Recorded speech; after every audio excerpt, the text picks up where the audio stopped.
3 hours before sunset, the air outside Willow Creek Vineyard tasted like late October, cool, metallic, with a hint of pine drifting from the forest beyond the tasting room. Families streamed toward the ceremony lawn, laughing, warm, glowing in that way only wedding guests can glow. But my husband Daniel and I walked slower than everyone else. We had no illusions about what waited for us. We'd had none for years. At the entrance, the photo came into view. A large wooden easel. White flowers. A printed sign. And beneath it, our faces. Not recent ones. Older ones. The versions of us that the world had come to believe after everything collapsed. Across the top, in bold black letters. Do not let these two in. 5 seconds. That was all it took for the last piece of hope inside me to fall silent. Daniel inhaled sharply. He didn't curse. Didn't protest. He only gave my hand a small squeeze, the kind of squeeze meant for someone who's already bleeding. We didn't approach the sign. We didn't ask questions. We didn't wait for security to come over. We simply turned around, stepped off the path, and walked back through the parking lot. The laughter behind us dimmed. Gravel crunched under our shoes. I kept my eyes forward because if I turned back, I wasn't sure I'd keep moving. We made it to the car. We sat down. We closed the doors. And that was that. Or at least our daughter believed it was. The truth, what she'd learned 3 hours later, was that her wedding hadn't begun without us. It had ended the second she chose to shame us in public. But to understand why, to understand who I had become and what I had uncovered, you'd have to rewind 22 years to the day my life was not just ruined, but deliberately erased. I used to be a high school guidance counselor in Maple Ford, Ohio. I was good at it, too good enough that students came to me with college dreams, parents came with confessions, and teachers came with the kind of exhaustion only educators know. My office was a safe place. People trusted me. And then came the scandal. It started with a single accusation from a troubled student. Not abuse. Not anything that puts you on the evening news. No, this was something much more calculated, much more convenient for the people who needed me gone. Grade fixing. Manipulating transcripts. Secretly helping certain students jump academic lines for college placement. Completely false. But Maple Ford wasn't interested in truth. Small towns rarely are once the rumor fire spreads. Within 48 hours. My job was suspended. My colleagues ghosted me. Parents demanded hearings. My daughter, Mia, 15 at the time, cried and asked why people were whispering about her in the hallways. And the worst dagger. The superintendent, my mentor, and the man I trusted more than anyone, turned his back on me. He signed off on the investigation that buried me. Later I'd discover why. He had been involved in genuine unethical placement deals, and I was the perfect decoy. The perfect sacrifice. I became the headline he used to wash his hands clean. Daniel believed me. But belief doesn't protect your reputation. It doesn't protect your child either. Within months, our family fractured. Not because we didn't love each other, but because the town decided it didn't love us. We left Maple Ford. We started over in Columbus, then in Indiana, then in Illinois. But everywhere we went, the story followed, retold by people who had never met me but swore they knew exactly who I was. For years, I learned to breathe through shame. And then, 10 years later, when life had slowed to something almost survivable, I opened an envelope that would change everything again. Inside was a single sheet. A photocopy of a college scholarship record. A name I recognized. A note attached in blocky handwriting. You were right. It wasn't you. Look deeper. No signature. No return address. But enough. Enough to make me begin again, not running this time, but hunting. The first step was rebuilding, not my reputation, because that ship had sunk years ago, but something far more critical, my identity. Through online consulting, remote counseling work, and a relentless grind of secondary jobs, I carved out a life that wasn't traceable to Maple Ford. I used my middle name professionally. I dyed my hair. I stopped explaining my past to strangers. Freedom doesn't require forgiveness. It requires reinvention. And with that reinvention came access. I now had contacts in several districts across the state, non-profits, scholarship boards, and university outreach programs. It took 5 years of slow connections, careful research, and untraceable inquiries, but I uncovered everything. The conspiracy. The names behind it. The students whose parents paid for placement deals. The superintendent's cover-ups. The falsified evidence that had framed me. And more devastating than all of it, Mia. My own daughter. She had known much earlier than she ever admitted. Not the truth about me, but the lie about me. Someone in Mapleford, someone we trusted, had filled her head with poison. Told her I was guilty. Told her I'd ruined her father's career, her social life, her chances at a normal childhood. And because she was hurting, she believed it. Our relationship strained over years. We still spoke, but she kept a distance. When she moved to California for college, that distance turned into silence. 4 years, then 6, then 10. Occasional calls. Polite holidays. No real closeness. And then she got engaged. She didn't ask me to help plan. Didn't ask me to fly out early. Didn't want my input on the dress. Still, I hoped. Maybe the wedding could be our bridge back. I was wrong. The sign proved it. Or so I thought. 3 hours after we left, Mia learned the truth. Because while she celebrated inside, while toasts were made and cameras rolled, someone handed her a small cream-colored envelope. Inside it was a letter. Not from me, but from the same anonymous whistleblower who'd triggered my reinvention. This time, though, it wasn't anonymous. The signature at the bottom? Evan Carter. Her fiancé's older brother. And the contents? Evidence. Receipts. Emails. Statements. All detailing how I had been framed 2 decades prior, framed by the very people who later funded her wedding venue, her photography, even her engagement ring. Evan had uncovered it accidentally during a university audit. But it wasn't until he met me, by chance, at a conference in Chicago 2 years before Mia's engagement, that he put the pieces together. He knew who I was instantly, not by appearance, but by voice. He remembered the scandal. He remembered the hearings. He remembered his own father saying, "The counselor didn't deserve this." But it's her word against the superintendent's. When Evan realized the woman he had spoken with was me, he apologized. Truly apologized. And he asked if he could help. I didn't accept then. I wasn't ready. But fate has a way of circling back. Because 6 months later, Evan and I crossed paths again, this time through work. And slowly, quietly, we became friends. Real friends. The kind who shared late-night conversations, painful truths, guarded hopes. Somewhere in the middle of those conversations, something deeper bloomed. A connection I hadn't expected. A softness I didn't think I'd feel again. I resisted it, of course. He did, too. Until the night he learned who his brother was dating. We had been sitting at a rooftop bar in Denver. I'd just told him I had a daughter. He asked her name. When I said Mia, he froze. He whispered, "My God, she's engaged to my brother." The silence stretched like a fault line between us. Neither of us spoke for a long time. Neither of us needed to.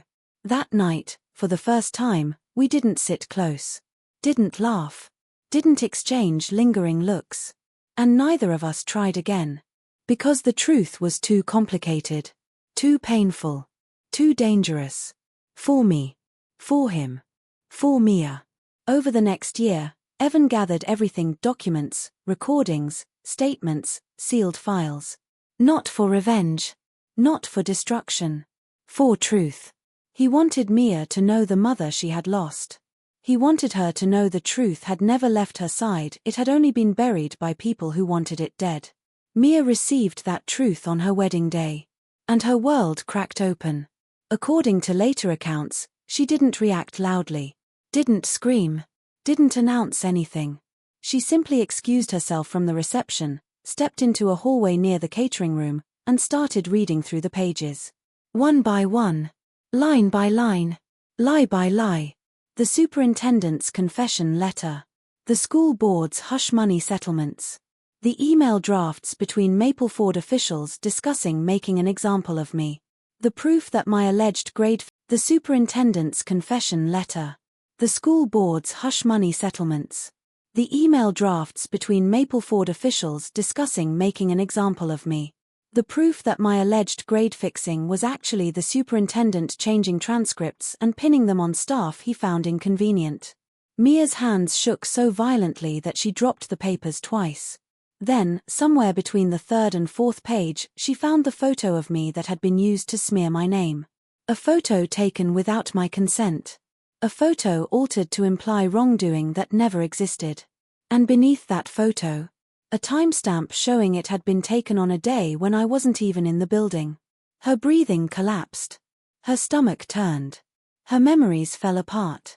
Years of distance, years of anger, years of blaming me suddenly felt like years of being manipulated by adults who wanted her mother gone. She ran outside. Searched for us. Realized we had already left. Someone told her about the sign. The panic hit instantly. She grabbed her phone. Called me. Twice. 3 times. Then Daniel. We didn't answer. By then, we were already halfway home at 9:14 p.m. Mia stood in the middle of Willow Creek Vineyard in her wedding dress, wind blowing through her veil, tears streaking her makeup, guests whispering around her. Her husband, sweet, confused, innocent Evan's younger brother, asked what was wrong. He reached for her hand. She pulled away. Not because she didn't love him, but because the foundation beneath her feet had just crumbled, and she didn't know how much of her life had been built on lies. "Did you know about the sign?" she whispered. Her husband shook his head. He was telling the truth. "Did your parents put it there?" He hesitated too long. That was all it took. Her tears turned cold.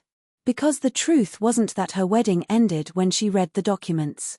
It ended the moment she realized the people who had helped plan the wedding, his parents, were the same ones who had helped destroy her mother 20 years earlier. Not out of malice. Out of self-preservation.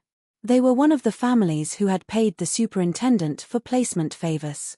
One of the families who needed me gone so their children could shine. The sign wasn't a protective measure. It was a final act of erasure. And Evan, her brother-in-law, had discovered it all. Which meant the reason he hadn't attended the wedding, the reason he had RSVP'd unable to travel, he hadn't wanted to watch his brother marry into the same family whose corruption had ruined mine. Mia fainted. The DJ cut the music. The guests panicked. And for the first time, her new husband saw the truth, not the decorated, curated truth of a perfect family, but the dark, tangled truth beneath it. The wedding didn't recover. It didn't resume. It didn't pick back up after a small incident. It was over. Officially.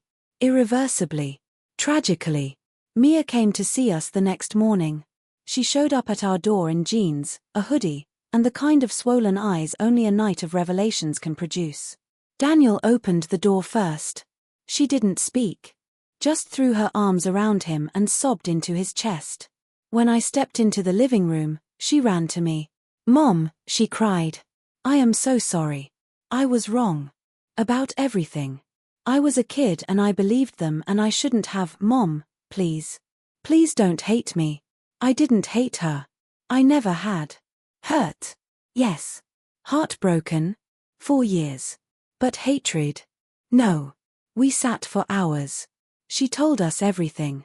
Every manipulation. Every lie. Every moment she had doubted herself but shoved it down because she trusted the wrong adults. Then finally, "Evan, did he help you? Did he know?" The question hit the air like something fragile. I took a breath. Daniel glanced at me. He knew. "Evan found the evidence," I said slowly. "He did it for the truth, not for revenge." Mia nodded.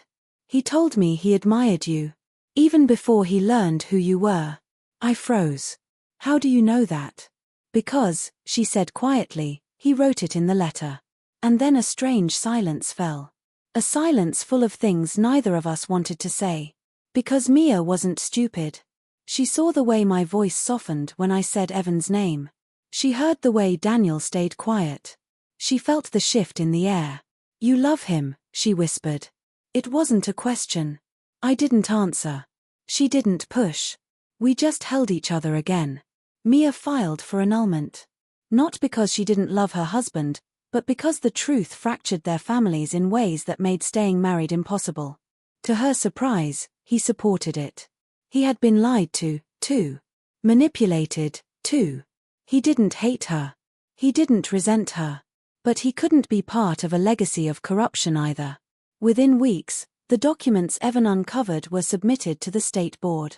Investigations reopened. Lawsuits followed. Public apologies trickled in from people who once swore I was guilty. But none of that mattered as much as the one moment I didn't expect. When Evan finally came to visit. We met at a small cafe near our home. It was early morning, low sun, soft light.